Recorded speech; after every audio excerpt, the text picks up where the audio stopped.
Buenas tardes, queridos compañeros. Mi nombre es Andrés Aguirre Arias. Soy estudiante de la Universidad Minuto de Dios, tercer semestre del programa de Administración de Empresas Virtual y a Distancia. Este es un video para la materia o el curso Desarrollo Social Contemporáneo. En este video vamos a hablar sobre sobre los hitos históricos que generan o dan pie a la nueva sociedad que tenemos actualmente. ¿Sí? Por ejemplo, vamos a tener el hito, digamos que es muy importante, sobre el imperialismo y la civilización. El imperialismo y la civilización trata de, digamos, en 1919, cuando estalla la Segunda Guerra Mundial. Obviamente cuando termina se firma un tratado que se llama Tratado de Versalles. Es un tratado que involucra a varias naciones, donde Alemania, que es digamos que la perdedora, tiene que indemnizar de cierta manera las naciones que ganaron. Este tratado pues duró cierto tiempo porque se trataba pues de algo donde no se pudiera, digamos en este sentido, que las naciones se atacaran no de esta manera, organizando obviamente pues las naciones poderosas, las naciones perdedoras, y digamos que este tratado de Versalles impulsa de una u otra manera lo que es el imperialismo.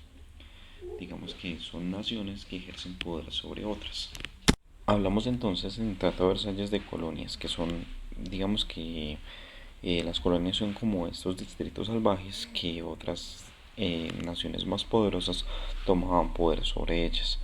Digamos que trataban de decir que ellos eran como subdesarrollados a las potencias que tenemos actualmente. El Tratado de Versalles que se tenía en cuenta. Digamos que las naciones salvajes eran esas naciones subdesarrolladas que estaban a cargo de naciones desarrolladas, por darle un nombre.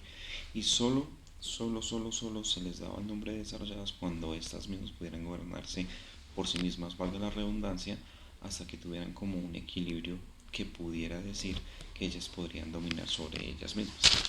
Después de la Primera Guerra Mundial llega, digamos que para mí fue lo más, digamos, un hito que marca la historia, que fue la Segunda Guerra Mundial, que fue cuando sobresale el nazifascismo. Uh, Esta iba acompañada, o digamos que iba liderada con Adolfo Hitler, que era un austrohúngaro, pero simplemente buscaba como la raza perfecta, ¿sí? Entonces Alemania iba muy indiscriminada en esto, pero lastimosamente después de que culminó la guerra, Hitler perdió.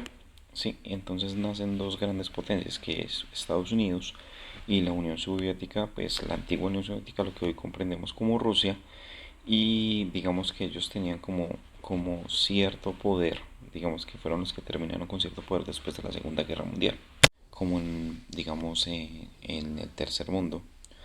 Es un país subdesarrollado, no tenemos el mismo desarrollo tecnológico ni innovador, ni de dinero, ni de poder, ni de capital que de que de una empresa, que de un país desarrollado, como lo es Estados Unidos o como lo era en su momento la Unión Soviética, que ahora entendemos como Rusia.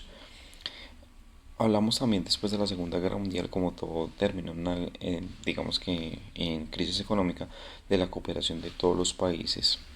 Sí, la supuesta cooperación, lo coloco entre comillas, de todos los países para, digamos, lograr un desarrollo a nivel mundial.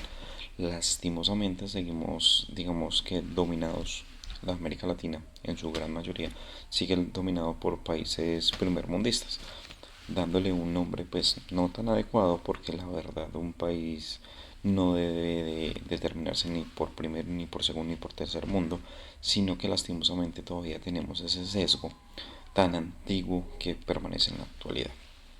Después de la Segunda Guerra Mundial llega la época de los 60, los años 60, que digamos que fue el gran auge, y empezamos a hablar de la teoría de la modernización. ¿Sí?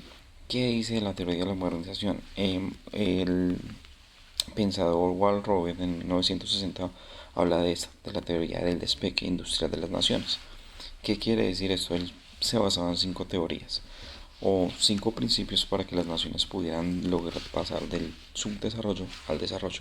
¿Cuáles eran estos 5 principios? El primero era una sociedad tradicional. El segundo, digamos que hablábamos de la sociedad tradicional. Hablaba de algo que impulsaba el despegue hacia un crecimiento autosostenible. Hablábamos también de, en un momento de eso, después del despegue, hablábamos del camino hacia la madurez y obviamente hablamos de el consumo masivo, que era cuando ya era el país era autosostenible y aparte de todo generaba muy buenos ingresos. Digamos que esta teoría de 1960 fue como un derrotero a seguir por parte de los países tercermundistas que, digamos, no solamente tenían como estos principios, necesitaban ayuda de los países de primer mundo para poder lograr, digamos, que aporten tecnología, aporten capital y aporten desarrollo económico para lograr salir de ese tercer mundo y llegar a un primer mundo para poder ser un país desarrollado. Cuarto hito tenemos la violencia y la religión. La religión siempre ha ido, digamos que acompañada de la política, lastimosamente. Para mí, religión y política deberían ir separadas, ¿sí? Porque la política y la religión no pueden ir de la mano. Digamos que en ese tiempo se utilizaba la colonia y se invadía. Se atacaban a los indígenas, los pueblos indígenas que eran como poco educados para las, digamos, las superpotencias de ese momento y eso se ve hoy en día con las multinacionales a las pequeñas empresas. Las multinacionales atacan a las pequeñas empresas para no dejarlas surgir. Obviamente a una multinacional le importa ventas, ventas, ventas y más ventas, mientras que una pequeña. En la década de 1960, como hablábamos también de la violencia y la religión, aparecen nuevas fuentes. Aparece Silicon Valley, que fue un gran precursor, o digamos que fue el inicio de la revolución tecnológica. Algo que conocemos hoy, que empezaron con industrias de garaje que se convirtieron en grandes empresas del primer mundo y aparte generaron o aportaron a la sociedad algo muy importante, la tecnología. La tecnología empezó a romper paradigmas, empezó a romper fronteras, se globalizó aún más el planeta y empezamos a conocer sitios sin siquiera salir de nuestra casa.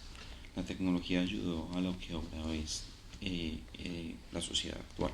Sí, claro ejemplo de ello es esta educación que tenemos virtual y a distancia, que es gracias a esa tecnología.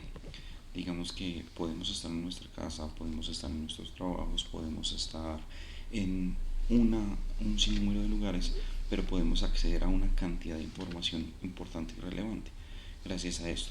Digamos que aparte de esto, digamos que el papel fundamental entre iglesia y digamos que todo el tema político, gracias a Juan Pablo segundo, que fue una persona preocupada también por la innovación y preocupada también por el desarrollo científico, que dio mucho pie a que los jóvenes de hoy en día se acercaran un poco más a la iglesia.